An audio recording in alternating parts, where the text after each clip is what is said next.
despised because of his driving style. But the Hoffmans out of Cincinnati, Ohio, love him like he's family. Tonight at Indianapolis Raceway Park, Rich Vogler and the Hoffman family have one thing on their mind: winning. USAC sprint car racing provides plenty of close wheel-to-wheel competition, and you never know what's going to happen. Hello, everyone. I'm Dave Bowman. You know, for 61 years, the Hoffman family has been involved in auto racing, yet they've never won a championship. Well, a third-generation Hoffman has teamed with Rich Vogler, the winningest driver in USAC history, to chase that first title. Join me today as we meet Rob Hoffman and the hidden heroes of Rich Vogler and the Hoffman racing family. Call this one the paradox of pit road. Our hidden hero, Rob Hoffman, is a college student who totes books instead of wrenches, making a name for himself in a business where the slide rule is, don't slide into anything that doesn't move. A product of a wealthy family that lives behind stone walls. Grandparents and parents all there on an enormous plot of land outside Cincinnati. Rob's a 25-year-old wizard who splits his time between Gasoline Alley and Fraternity Row. Well, it's very difficult because racing is so much more fun than going to college. So my college career suffered a lot when I was a little bit younger and more immature, but now I think I've grown up a little bit, and I'm going to be able to finish college within a year and have my degree and maybe get a real job. He's 25 years old and he still hasn't graduated from college. Not that he doesn't have the ability. It's simply because he quits in the middle of term and decides automobile racing's more important. 62-year-old Gus Hoffman, Rob's grandfather, was bitten by the same bug. He started barnstorming Model Ts when there were still horse and buggies on the nearby streets. I went from a T model to an A model to a B model, and then finally I got a midget called a Black 7, and he called it the Little Jewel. And it was a little jewel. It won many, many races. And I just recently bought that car back, and I'm going to have it restored to its original condition. I think he's trying to immortalize cars. I mean, just like some people may have a home for wayward street folks or whatever, I mean, he's got a home here for wayward cars. If they're rusted out dumps, he wants to immortalize them. He wants to get them all fixed back up into their former self, or at least an approach to that. Dick Hoffman, Rob's dad, and Gus failed at one thing. They never won a championship. The urge for a championship has grown stronger now for 3 generations. And now comes Rob, the 3rd generation, the college boy. But he's not a preppy. Racing's in his blood. He has a fierce burning inside that demands victory. It's so elementary in his mind. I like beating other people. I don't know, the spirit of competition that you have with other people, whether it be a bicycle race or a motocross race or a sprint car race. I like competitive spirit. I especially like to win because it makes you feel good that for that moment in time, you did something better than anybody else did at that time. As Rob looks on, Rich Vogler sets an IRP qualifying record with a time of 20.5 seconds. I think Robbie enjoys the learning, engineering, building part of the racing. Yes, he enjoys the success that all of his ideas put it together, the success being that he wins races. Everybody would enjoy that. And so, Rob Hoffman leaves college behind again to take the Sprint Car Championship sabbatical.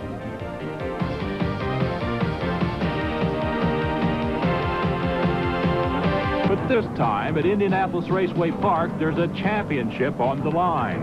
And so the 3 of them, grandfather Gus, Dad Dick, and son Rob, our hidden hero, listen a little closer to Rich Vogler as he describes his problems in the corners. Right at the, not in the center.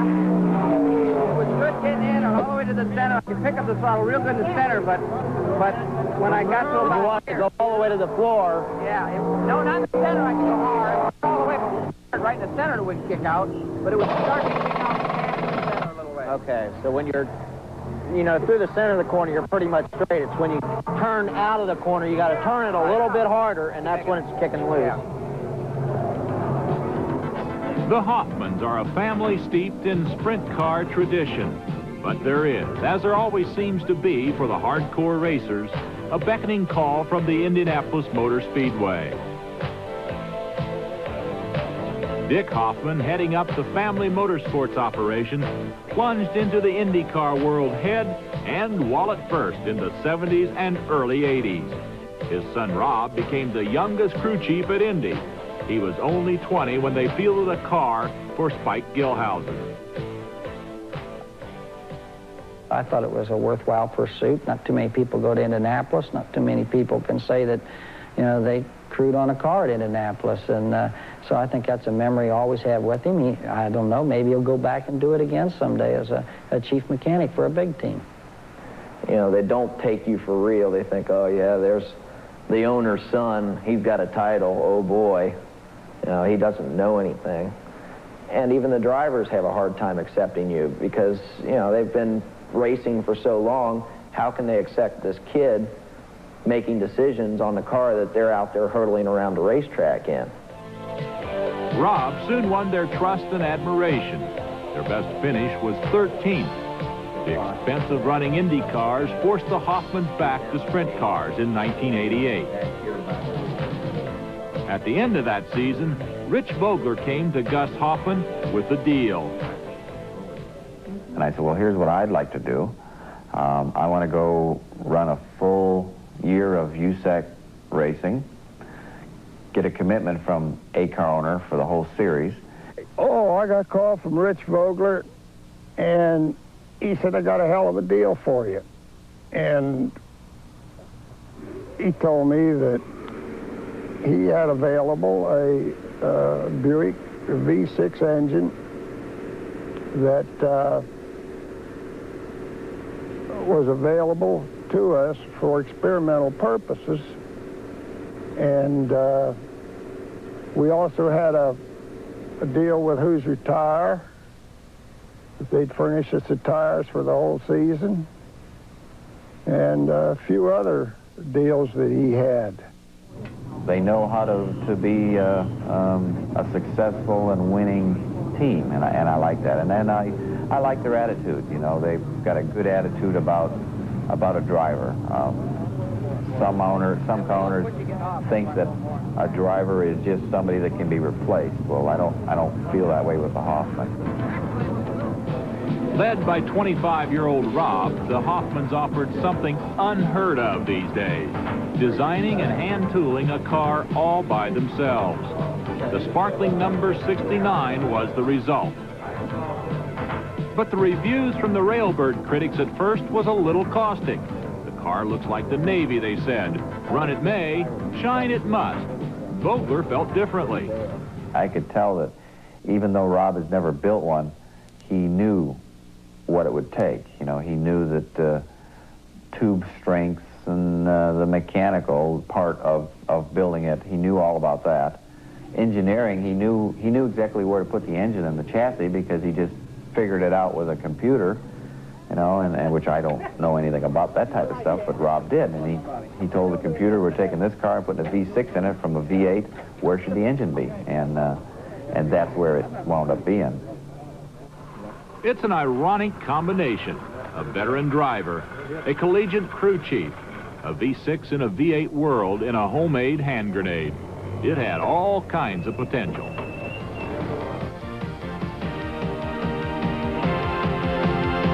A college student turned crew chief on track of a USAC championship. Rich Vogler, meek, mild, respectful, but put that helmet on his head and a steering wheel in his hands, and he's one of the most feared and controversial drivers in racing. Together, the kid crew chief and the veteran racer turned some heads on the USAC sprint car circuit, winning 5 out of 22 races. Their union could have been a lit match on a pile of fireworks, Vogler has a reputation as a headstrong, hard-charging driver. Rob Hoffman has made it clear he's the boss.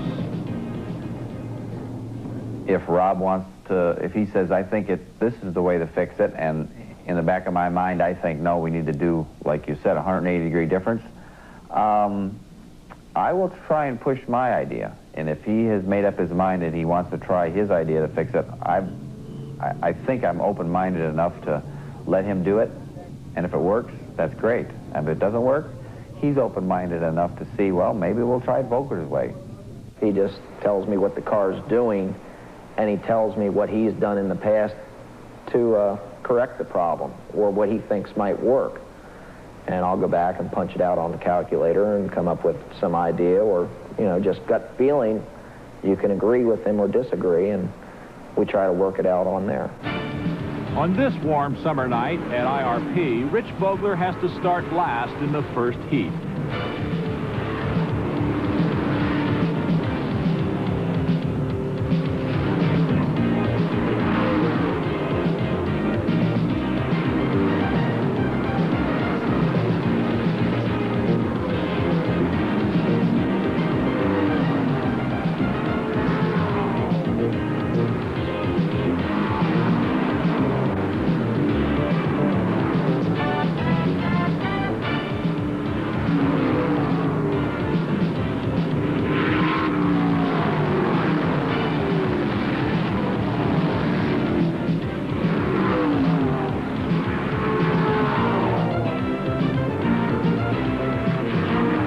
Slashing through the field on his way to victory, Vogler sets another track record in the 10-lap heat race.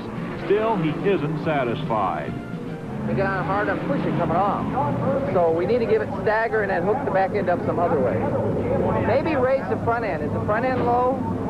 Well, like I said, it could be. It depends on how you measure the frame. Okay, because that's what it feels like. It feels like we just need to hook the back end up without taking the stagger away. Rob Hoffman is more than willing to search for that one tiny adjustment that will bring his family, after 61 years of racing, a championship. But it looks grim. Inside, he's having the time of his life. I've had more fun with this car than I could shake a stick at. Everybody swears that we must be cheating somewhere along the line, but all I did was I took and read the USAC rule book and built a car that was within their rules, but it took every rule to the limit, and I knew where their rules were trying to limit, and I pushed those limits as far as I could. And on that note, we've got a fast race car. A fast race car that Rich Vogler will push to its limit during the A-Main.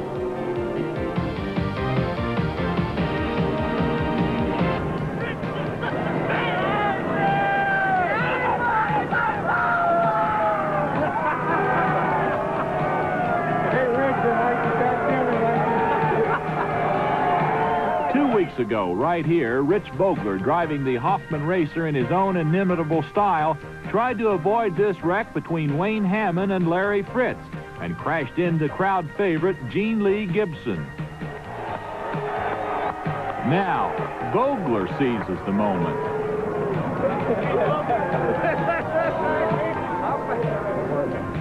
Meanwhile, our hidden hero, Rob Hoffman, sits back nervous. It's been a long 2 weeks after the accident, but Rob Hoffman knows this car he's rebuilt is fast. Now it's up to Vogler, who's been known to go over and through other cars to get where he's going. I think that he's just aggressive enough to be a winner, and that anybody else that wants to win as much as he does has to drive just as hard. It's not a sissy game. You don't pussyfoot around a racetrack in a race car. You're there to do the best you that you possibly can. I don't go to the racetrack to run second in any race, whether it's a heat race, qualification race, or the feature race. I'm there to win whenever I get in a race car.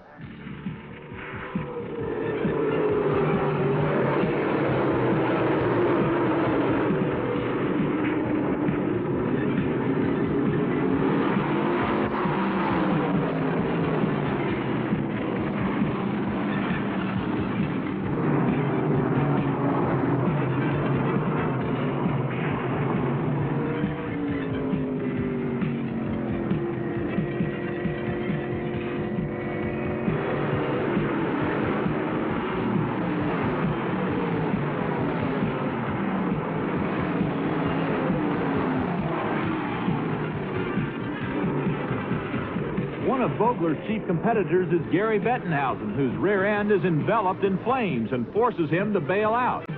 While Vogler avoided the action, Bettenhausen's drive shaft ended up in his cockpit.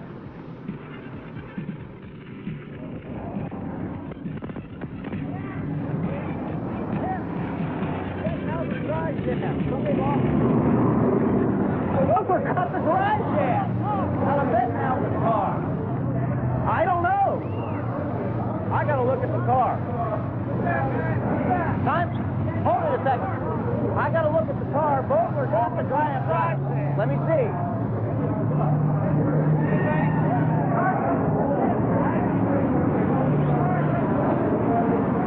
Okay. Thanks. Other than burns on Bettenhausen's legs, he's all right.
Gus Hoffman had only one prayer on his lips.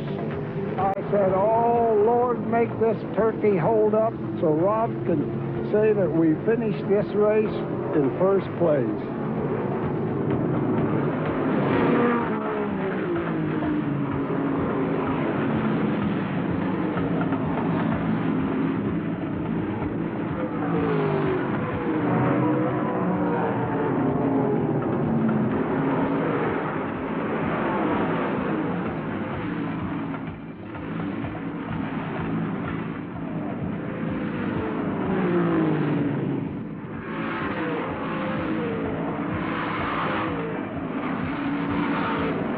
Vogler cruises to another victory, one of 161 for him in his great USAC career.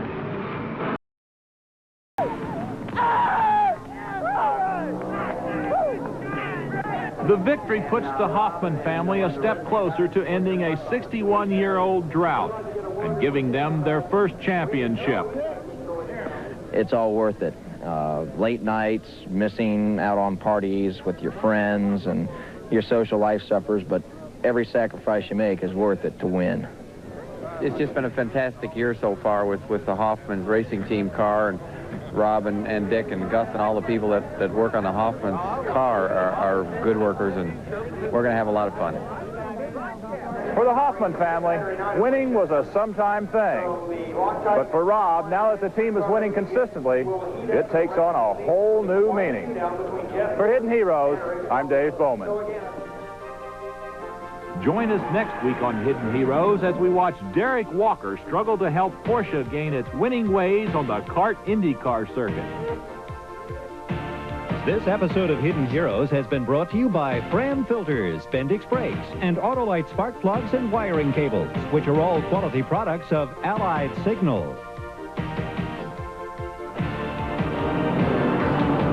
It means that I'm the best here tonight. And that's something. Because there's a lot of talented people in this pit.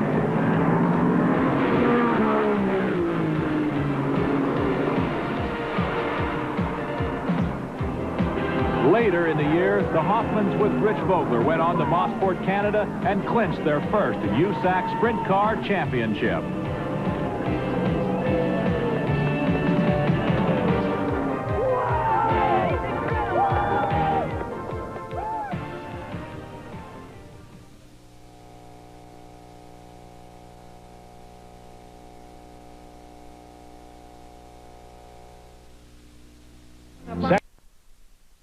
For the first of 4 heat races here this evening, and Larry Rice once again they're inverted, the fastest car in the rear, and this should be perhaps one of the best heat races we've seen all season. What kind of luck can you have to have the 3 top guys in the point standings, 3 of the fastest guys ever in the same heat race? Well, once again the inverted start, so let's take a look at the front of the pack. In the front row, car number 18, Jeff Conroy. Outside, Bob Seelman in 74. In the second row, Mike Blake will be inside in car 81. Jamie Matthews out. In the third,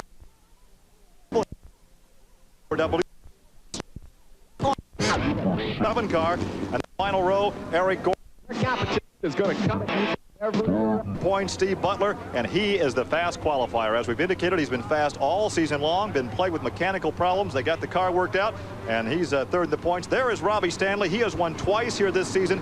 That has been a very pleasant surprise to the Stanley family because his background in sprint cars has primarily been on dirt. That's exactly right, but I think one of the reasons is he and Eric Gordon, some of these other drivers, have driven a lot of wing sprint cars that got them used to the fast corner speed. That makes a big, big difference for these young guys. When they come here, they're already ready for the corner speeds that they have here in Winchester. The only driver ever to win 4 USAC sprint car titles, and he won 3 in a row, and that was Steve Butler. And right now in third position, he's on a roll. I think he is really the guy to beat overall this season for his 5th title. Well, he's going to be tough. There's no doubt about it. He's always fast on the banks. Robbie Stanley is a real new surprise here. Nobody expected him to go this quick, this fast. So it's going to be a shootout. Those 3 guys in the back of this race are the 3 guys that have a chance to win it. Jeff Conroy will have the pole position. He will set the pace from that orange number 18. They pick up the throttle off the corner. Wally Shear has the green flag. We are underway, and look at Gordon immediately to the inside in that black number 6. He's up to 4th. He ran right down to the bottom, right up to the top, right across in front of guys. Did a great job up to 3rd, and he's going to take 2nd going into 3 on the very first lap. And Oscar moves to 2nd, and it'll be chasing the beast of Bob Seelman in number 74. Conroy drops to 3rd. There's a gap back to 4th position. Remember, 4 will transfer to the main 30-lap feature. And there's a look at the transfer spot as Robbie Stanley. Well, that's the way you drive off the corner. They diamond that, turn left, and stand on it. Man, he made that thing a hard left and just went right down under this car. But look at Gordon. Already he's up on Bob Seelman. Bob Seelman is going really quick. This is the quickest I've seen Seelman run, but he's not fast enough to hold up Gordon. Gordon is just way faster than he is. Gordon takes the lead, and once again, the first 4 will transfer. You'll see those sparks as they go through the irregularities in the corners, we call them here. There's a look at Steve Butler in the white 69 Hoffman sprinter. That's right. Steve Butler just passed Brad Marvel at the number 4 car, the red number 4 car, Brad Marvel. That's a brand new ride for him. He's getting used to that car, but he's holding off Robbie Stanley, so he must be going pretty fast. Look at the sparks fly as they run through. Stanley was so low, he was off even on the apron entering the pit area. He's trying to find a spot. Look at him. Is he brave enough to go to the outside? Can he do it? Yeah, he does it.